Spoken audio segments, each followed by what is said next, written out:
सावन सोमवार व्रत की कथा। एक समय की बात है, किसी नगर में एक साहूकार रहता था। उसके घर में धन की कोई कमी नहीं थी, लेकिन उसकी कोई संतान नहीं थी। इस कारण वह बहुत ही दुखी रहता था। पुत्र प्राप्ति के लिए वह प्रत्येक सोमवार व्रत रखता था और पूरी श्रद्धा के साथ शिव मंदिर जाकर भगवान शिव और पार्वती जी की पूजा करता था।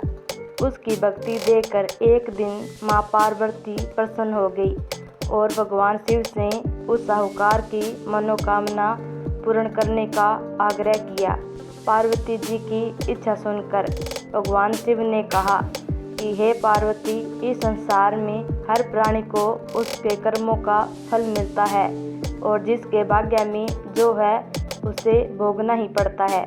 लेकिन पार्वती जी ने साहूकार की भक्ति का मान रखने के लिए उसकी मनोकामना पूर्ण करने की इच्छा जताई। माता पार्वती के आग्रह पर शिव जी ने साहूकार को पुत्र प्राप्ति का वरदान तो दे दिया, लेकिन साथ ही यह भी कहा कि उसके बालक की आयु केवल 12 वर्ष होगी। माता पार्वती और भगवान शिव की बातचीत को साहूकार सुन रहा था। उसे न तो इस बात की खुशी थी और न ही दुख है। वह पहले की भांति शिव जी की पूजा करता रहा। कुछ समय के बाद साहूकार के घर एक पुत्र का जन्म हुआ। जब वह बालक 11 वर्ष का हुआ तो उसे पढ़ने के लिए काशी भेज दिया गया। साहूकार ने पुत्र के मामा को बुलाकर उसे बहुत सारा धन दिया और कहा कि तुम इस बालक को काशी विद्या प्राप्ति के लिए ले जाओ और मार्ग में यज्ञ कराना। जहाँ भी यज्ञ कराओ वहाँ ब्राह्मणों को भोजन कराते और दक्षिणा देते हुए जाना। दोनों मामा भांजे इसी तरह यज्ञ कराते और ब्राह्मणों को दान दक्षिणा देते। काशी की ओर चल पड़े। रात में एक नगर, जहाँ नगर के राजा की कन्या का विवाह था, लेकिन जिस राजकुमार से उसका विवाह होने वाला था वह एक आंख से काना था। राजकुमार के पिता ने अपने पुत्र के काना होने की बात को छुपाने के लिए एक चाल सोची। साहूकार के पुत्र को देखकर उसके मन में एक विचार आया। उसने सोचा, क्यों न इस लड़के को दूल्हा बनाकर राजकुमारी से विवाह करा दूं। विवाह के बाद इसको धन देकर विदा कर दूंगा और राजकुमारी को अपने नगर ले जाऊंगा। लड़के को दूल्हे के वस्त्र पहनाकर राजकुमारी से विवाह कर दिया। लेकिन साहूकार का पुत्र ईमानदार था। उसे यह बात न्याय संगत नहीं लगी। उसने अवसर पाकर राजकुमारी की चुन्नी के पल्ले पर लिखा कि तुम्हारा विवाह तो मेरे साथ हुआ है, लेकिन जिस राजकुमार के संग तुम्हें भेजा जाएगा वह एक आंख से काना है। मैं तो काशी पढ़ने जा रहा हूँ। जब राजकुमारी ने चुन्नी पर लिखी बातें पढ़ी तो उसने अपने माता पिता को यह बात बताई। राजा ने अपनी पुत्री को विदा नहीं किया, जिससे बारात वापस चली गई। दूसरी ओर साहूकार का लड़का और उसका मामा काशी पहुँचे और वहां जाकर उन्होंने यज्ञ किया। जिस दिन लड़के की आयु 12 वर्ष हुई उसी दिन यज्ञ रखा गया।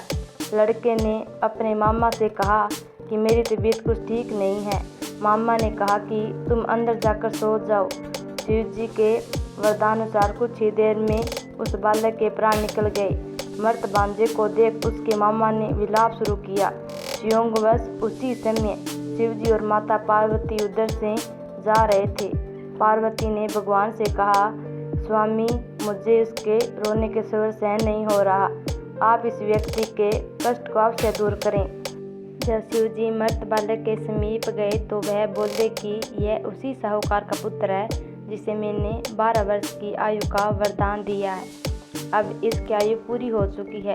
लेकिन मर्त भाव से विभोर माता पार्वती ने कहा कि हे महादेव, आप इस बालक को और आयु देने की कृपा करें, अन्यथा इसके वियोग में इसके माता पिता भी तड़प तड़प कर मर जाएंगे।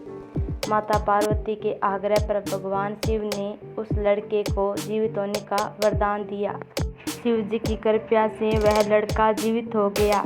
शिक्षा प्राप्त करके लड़का मामा के साथ अपने नगर को चला गया।